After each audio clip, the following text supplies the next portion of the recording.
বলুন, অল্প শর্টে বলুন। বিহারে আপনার কর্মসূচি বানচাল করবার জন্য তৃণমূল পথে নেমেছে,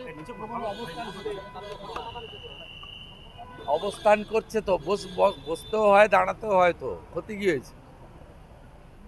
ক্ষতি কিছু নেই। আমার এসব অভ্যাস আছে।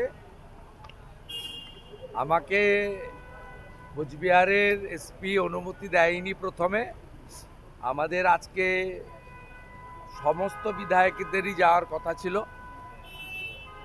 পরে আমাদের বিধায়কদের পক্ষে বিশাল লামা জলপাইগুড়ি সার্কিট বেঞ্চে যায়। সার্কিট বেঞ্চের অর্ডারও আপনারা জানেন।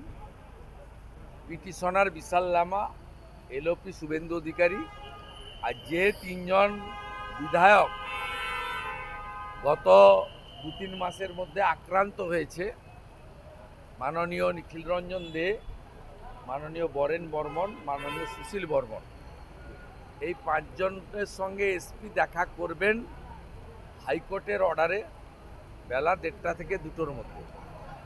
তো সেই হিসাব মেনে হাইকোর্টের নির্দেশকে মর্যাদা দিয়ে শিকারি যেতে চাইছিলেন। আমি তাকে বললাম আপনার যাওয়ার দরকার নেই, কারণ আপনি যে হাইকোর্ট অনুমোদিত তালিকা তার মধ্যে পড়েন না।